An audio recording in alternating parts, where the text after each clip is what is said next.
قادر خان مندوخیل صاحب، آپ سے حضور، جس طریقے سے ایران میں شہادتیں ہو رہی ہیں، جس طریقے سے ایران دنیا کی سپر پاور کو جواب دے رہا ہے اور سپر پاور کے جتنے ساتھی ہیں گلف کنٹریز میں جہاں جہاں امریکہ کی بیس ہے ان تمام بیسز کو نشانہ بنایا جا رہا ہے، آپ کی نظر میں یہ رسپانس، یہ شہادتیں کیا دنیا کو کس طرف لے کے جا رہی ہیں؟ قادر خان مندوخیل صاحب، بہت شکریہ طلعت جتوئی صاحب. میں یہ کہوں گا کہ ایران کی شہادتیں نہ صرف بہترین ایران کو سیو کر رہے بلکہ بہترین پاکستان کو بھی سیو کر رہے. آپ کو یاد ہوگا کہ افغانستان میں جب امریکہ نے یہ الغار کر دی ہے اس وقت بھی یہ کہا گیا کہ اگر تھوڑا سا افغانستان نے اس جنگ کو ہولڈ کیا ہے یا اس کو جو نا وہ برداشت کیا ہے تو امریکہ بھاگ جائے گا. آج بھی میں یہ کہوں گا کہ تھوڑا سا ایران نے اور اس کو برداشت کیے جو کینن برداشت کر رہے ہیں. جب ان کی قیادت جو ہے نا وہ شہادتیں نوش کر رہی ہے تو اس کے بعد کیا رہ جاتا ہے اس میں. تو میں یہ سمجھ رہا ہوں کہ امریکہ کی بربادی، امریکہ کی تباہی، اسرائیل کی صفائی سے ختم کرنے کا میں یہ کہوں گا کہ وقت آ گیا.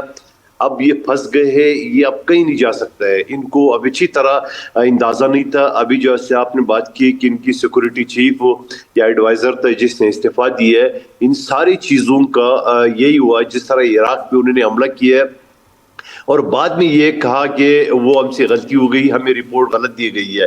اس مرتبہ بھی وہ یہی جان چھڑائیں گے یا ٹرمپ جو نا یہ کہیں گے کہ اب ہم نے ہدف حاصل کر لیا ہے، اب جا کے ہم جنگ ختم کرتے ہیں. تو میں یہ سمجھ رہا ہوں کہ ان سے اسٹریٹ آف ہرموز جو نا وہ کنٹرول نہیں ہو رہا ہے. دنیا کا سپر پاور وہ برطانیہ کو بھی دھمکیاں دے رہے ہیں، روس کو بھی دے رہے ہیں، چائنا کو بھی دے رہے ہیں، مگر ایک ایران چھوٹا سا ملک، اس کی ایک اسٹریٹ آف ہرموز جسے ایک ندی کو یا ایک سمندر کا لہر کو وہ ان سے کنٹرول نہیں کیا جا رہا ہے اور دنیا سب کو یہ دعوت دے رہی ہے کہ آئیے آپ ان کو سنبھالیں. تو میں یہ سمجھ رہا ہوں امریکہ کا اور اسرائیل کی تباہی اور بربادی کا وقت آن پڑا ہے.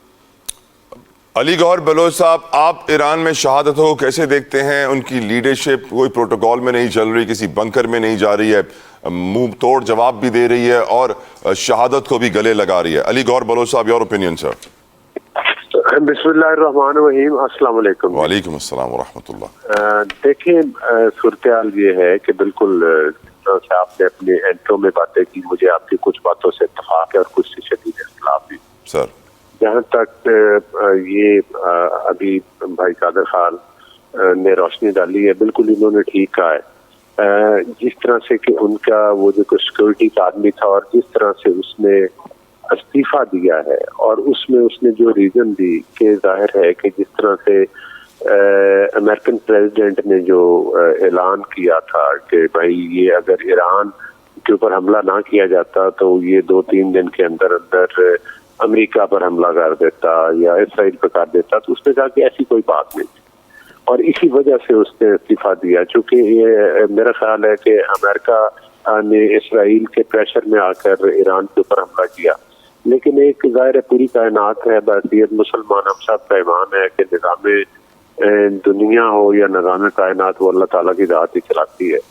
اور ظاہر ہے کہ دنیا میں مسلمانوں کو اور مشکلات اور پریشانیاں تو وہ ہیں، وہ ایک الگ چیپٹر، وہ آج سے نہیں ہے، وہ ازل سے آ رہی ہیں اور یہ قیامت تک شاید یہ سلسلہ بھی چلتا رہے گا ان تکالیف کا اور ان حالات کو فیس کرنے کا.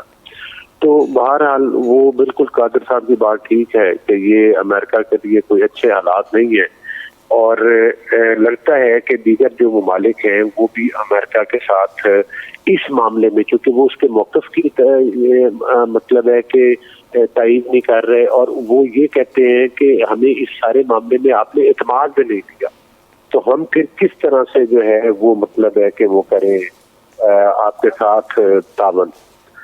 تو ظاہر ہے کہ اب جو سلسلہ مجھے نظر آ رہا ہے ان حالات میں، یہاں پر تو یہ دیگر ممالک امریکہ کا ساتھ نہیں دیں گے. لیکن میں یہاں پر ایک چیز، قادر خان مندوخیل کی بات کر رہے تھے، میں ایک چیز ضرور ایڈ کروں گا اور وہ یہ ہے کہ آپ نے دیکھا کہ جس طرح سے اسرائیل نے حملے کیے، جس طرح سے امریکہ نے حملے کیے پوری دنیا کے اوپر اور دنیا کے دیگر جس طرح غزہ کی صورتحال تھی، جس طرح ایران کی صورتحال تھی، حتیٰ کہ اور جو معاملات تھے، ان تمام معاملات کے اندر آپ نے ایک چیز دیکھی ہے کہ پورے یورپ کے اندر UK کے اندر، امریکہ کے اندر، وہاں کی عوام غزہ کے لوگوں کے حق میں، ایران کے لوگوں کے حق میں پروٹیسٹ کرتے رہے، وہاں پر وہ ان کے حق میں بولتے رہے.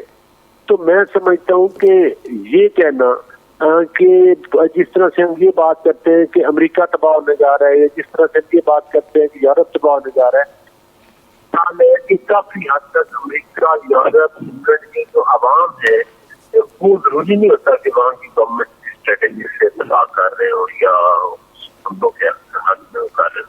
پوری دنیا میں غزہ کے لوگوں کے حق میں، جو اس نے بچوں کا خون بہایا ہے، جو اس نے میں سمجھتا ہوں عورتوں کا خون بہایا ہے غزہ کے اندر بھی، جس طرح سے ایرانی قیادت کو اس نے کوشش کی ہے کہ ان کو مٹانے کی، لیکن الحمدللہ ان کی تو قیادت، اور بھی ابھی تو ایک آدمی شہید ہوا، وہ مرد عام تھا، اللہ تعالیٰ ان کو ان کے درجات بلند فرمائے اور شہادت کو منہ فرمائے. تو کافی لوگ شہید ہوئے ایران میں اور قیادت میں. میں سمجھتا ہوں کہ یہ تو پھر مومنین جو ہے اور مسلمان جو ہے وہ ڈٹے ہوئے، اس طرح تو آپ جنگوں کے ذریعے پتہ نہیں کیا کر سکتے، پتہ دوبارہ حق کی ہوتی ہے الٹیمیٹلی، اور واقعی یہ امریکہ کے لیے گمبھیر صورتحال. باقی چیزیں تو ہیں لیکن ظاہر ہے کہ اب میں بعد میں بات کروں گا. بالکل سر، بالکل سر، ہم اس پہ آئیں گے، نیب کی خبر پہ بھی آئیں گے، دوسرے ایشوز پہ بھی آئیں گے. امجد خان نیازی صاحب، نبی کریم محمد مصطفیٰ آقا دو جہاں رحمۃ للعالمین صلی اللہ تعالیٰ علیہ وآلہ وسلم نے ہمیں سمجھایا، ہمیں بتایا کہ کہیں بھی ظلم ہوتا ہوا دیکھو تو کوشش کرو کہ اس کو اپنے ہاتھ سے روکو. ہاتھ سے نہیں روک سکتے، زبان استعمال کرو اس کے خلاف، آواز اٹھاؤ اس کے خلاف. آواز نہیں اٹھا سکتے تو کم سے کم دل میں اس کو برا سمجھو. یعنی ہمیں بتا دیا گیا ہے کہ ظلم مسلمان پہ کیا، کرسچن پہ بھی ہو، ہندو پہ بھی ہو، ہمیں اس کے ساتھ کھڑا ہونا ہے، اس کے لیے آواز اٹھانی ہے. لیکن آج ہم یہی دیکھ رہے ہیں کہ یہود و نصارہ مل کر مسلمانوں کے اوپر بڑا ظلم ڈھا رہے ہیں. میں چاہوں گا کہ آپ ایران کے اوپر کچھ الفاظ ادا کریں، بتائیں کہ ان کے اندر جو شہادت کا جذبہ ہے وہ کہاں تک پہنچ چکا ہے، اور جس طریقے سے ان کے لیڈرز شہید ہو رہے ہیں اور شہادت کو گلے لگا رہے ہیں. کیا آپ سمجھتے ہیں کہ دنیا میں کوئی اور ایسا ملک ہے جس کے لیڈرز اس طرح شہادت کو گلے لگا سکتے ہوں؟ امجد خان نیازی صاحب. بسم اللہ الرحمن الرحیم. سب سے پہلے تو جتوئی میں سمجھتا ہوں کہ اس وقت جو ظلم اور بربریت ہو رہی ہے ایران کے اندر، اسرائیل اور امریکہ مل کے کر رہے ہیں کہ انہوں نے انٹرنیشنل قوانین کی، UN کی قوانین کی، انسانیت کی، مطلب کوئی بھی آپ اٹھا کے دیکھ لیں کہ اس وقت انہوں نے وہ کہتے ہیں جس کی لاٹھی اس کا بھینس، انہوں نے ہاتھ میں پکڑا ہوا ہے قانون، اور آپ چن کے وہ مار رہے ہیں ایرانیوں کو. اس سے بڑا کیا ظلم ہو سکتا ہے کہ رمضان شریف کا مہینہ ہے اور مطلب ایک انسانیت بھی جو ہے وہ شرما رہی ہے کہ 2,000 ٹن کے جو ہے وہ بم مارے جا رہے ہیں، 2,000 پاؤنڈ کے بم مارے جا رہے ہیں. تو بڑے سے بڑے جو ان کے پاس ہیں ڈیزی کٹر مارے جا رہے ہیں.